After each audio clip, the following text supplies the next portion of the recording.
Josué, o Conquistador.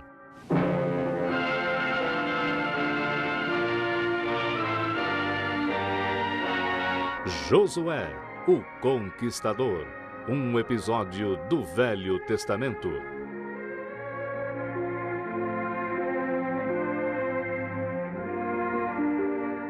Versão brasileira, Estúdio de Cinema, São Paulo. O povo de Israel estava acampado na fronteira da terra de Canaã. Sob a liderança de Moisés, eles foram libertados da escravidão no Egito e viveram 40 anos no deserto. Antes da sua morte, Moisés, a mando de Deus, havia escolhido um novo líder para o seu povo. Seu nome era Josué. Quando jovem, Josué explorara a terra de Canaã. Foi ele que destemidamente instigou o povo a entrar na terra prometida. E foi ele que, durante as suas jornadas, trabalhou lado a lado com Moisés. Agora, Deus estava orientando e encorajando Josué, como fizera com Moisés. Meu servo Moisés está morto. Levanta-te, passa o Rio Jordão, tu e todo o povo de Israel, à terra que eu dou a eles. O grande momento de Josué havia chegado, mas a sua tarefa parecia além da força humana. Pois dessa vez o Jordão transbordava por causa das cheias e estava muito profundo e veloz para a travessia das pessoas. Mas Deus tranquilizou Josué.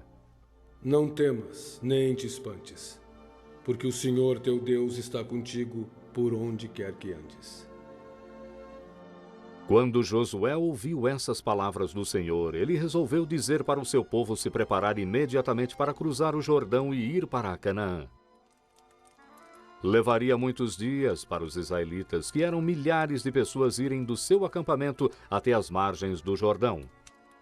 Enquanto isso, Josué decidiu enviar homens na frente para explorar a terra, principalmente a cidade de Jericó, que ficava logo além do rio. Descobri quão forte é a cidade, o tamanho dos seus muros e o número dos seus soldados, pois temos que tomar Jericó antes de podermos ir mais adiante na terra de Canaã. Bom, Deus esteja com vocês e lhes traga de volta em segurança.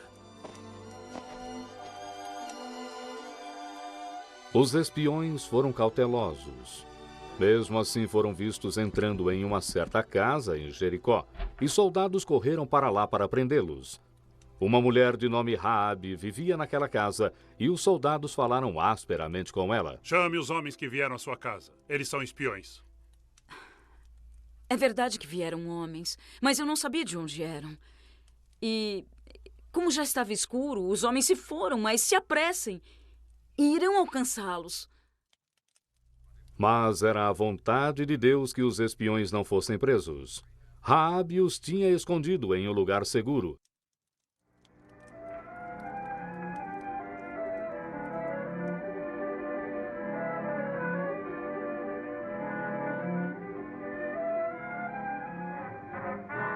Então Raabe explicou aos homens de Josué por que ela os ajudara. Eu sei que o Senhor tomou a nossa terra e que todos têm medo de vocês. Não há mais coragem em nenhum de nós, porque o seu Deus é o Deus dos céus e da terra. Temos ouvido que o Senhor secou as águas do Mar Vermelho diante de vocês quando saíram do Egito. Agora jurem pelo seu Deus, pois fui bondosa com vocês e também serão comigo. Salvarão meus pais e toda a minha família. Nossa vida responderá pela sua. Se não denunciar por que viemos aqui, seremos bondosos com você quando o Senhor nos der essa terra. Os espiões prometeram poupar Raabe e sua família quando Jericó fosse atacada. Um cordão escarlate pendurado na sua janela marcaria a casa como sendo de um amigo. Com a ajuda de Raabe, os espiões fugiram em segurança de Jericó e correram de volta para Josué para relatar que a terra toda temia o povo do Senhor.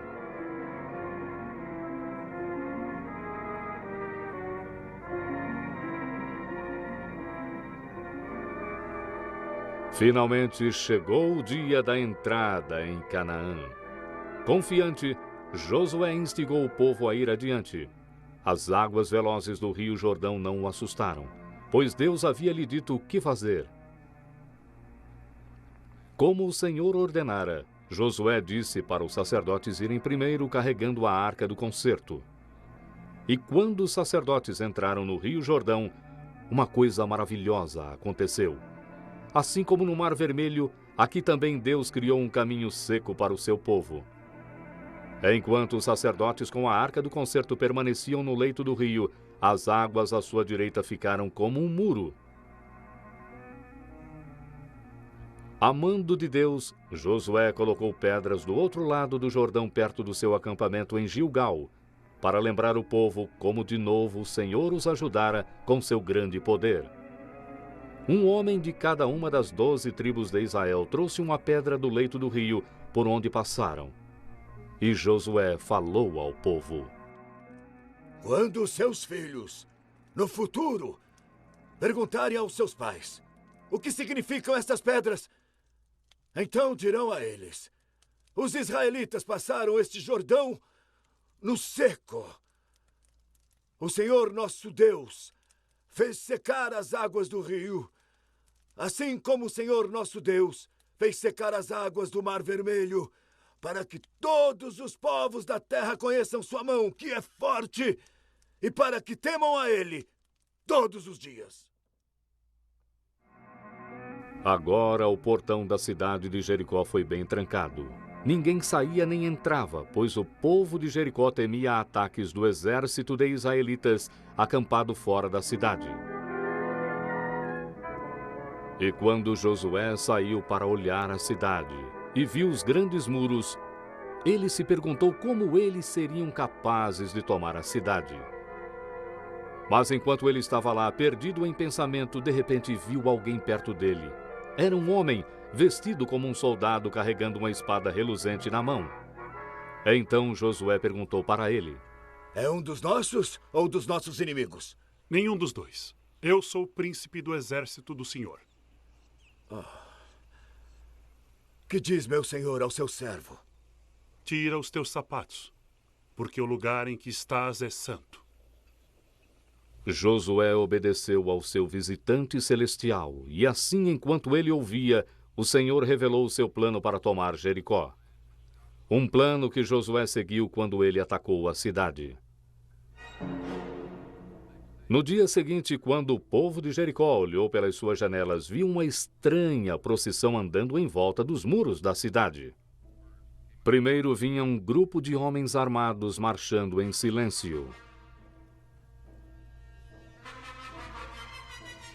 Então vinham 7 sacerdotes, e atrás deles vinham mais sacerdotes carregando a arca do concerto. Depois vinham mais soldados, mas eles não faziam nenhum movimento para atacar a cidade. Tudo era muito estranho.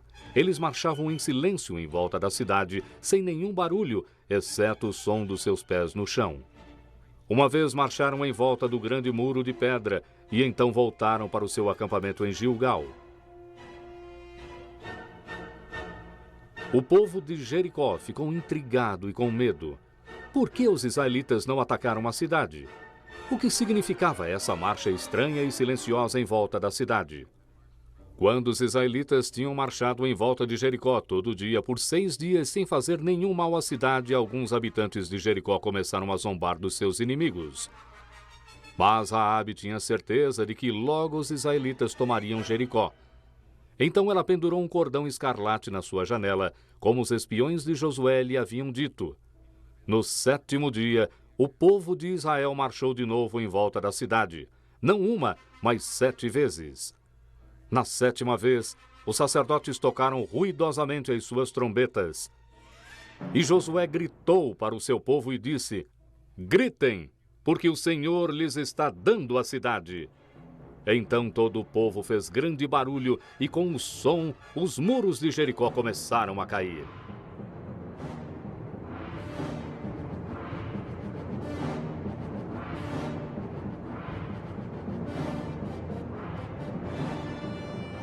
Os israelitas entraram em Jericó e tomaram a cidade.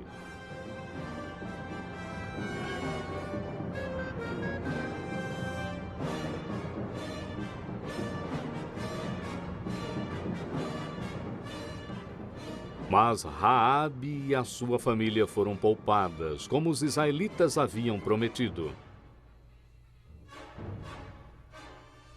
Então todo o ouro, prata e outros objetos de valor achados na cidade foram recolhidos para o tesouro do Senhor, porque Deus ordenara que nenhum homem devia tomar nada para si mesmo.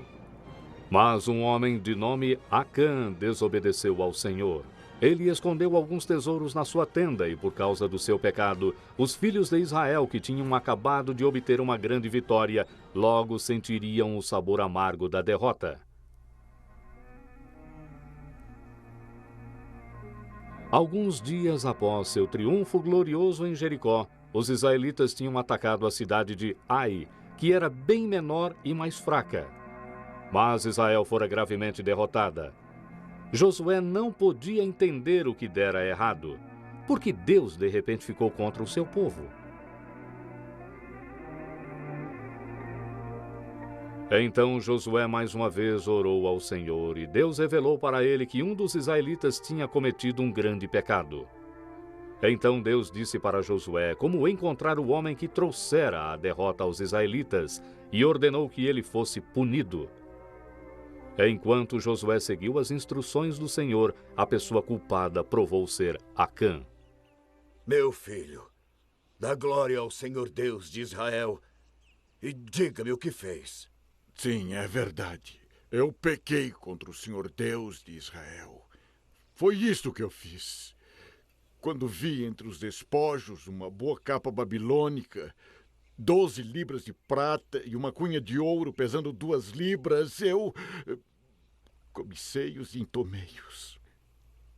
E estão enterrados no meio da minha tenda. E assim Acã foi morto, e tudo o que ele possuía foi reduzido a cinzas, porque ele havia tomado o que pertencia ao Senhor.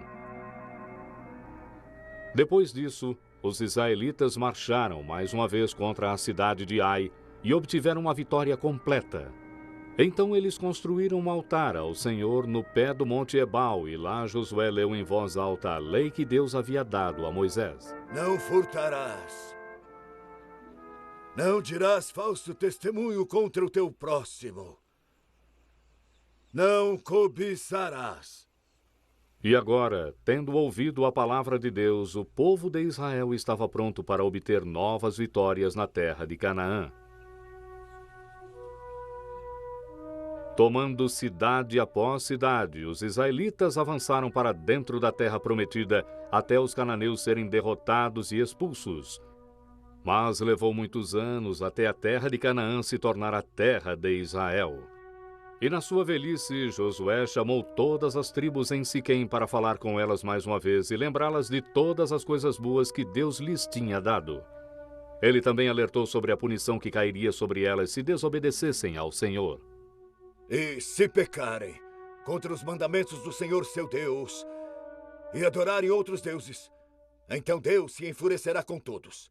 E vocês morrerão rapidamente, e seus descendentes perderão a terra boa que ele lhes deu. O povo ouviu Josué atentamente, pois nunca suas palavras foram tão sérias. Então ele falou da orientação e preocupação de Deus com os israelitas do tempo de Abraão até aquele dia. Temam ao Senhor e sirvam-no com sinceridade e com verdade. Deitem fora os ídolos aos quais serviram seus antepassados e sirvam ao Senhor. E se não servirem ao Senhor, então escolham hoje a quem servir. Se aos ídolos a quem serviram seus antepassados do outro lado do rio, ou os ídolos do povo de Canaã, onde habitam hoje. Porém eu e minha casa, nós serviremos ao Senhor. Então o povo disse: Nós também serviremos ao Senhor. O Senhor é o nosso Deus e a Ele obedeceremos.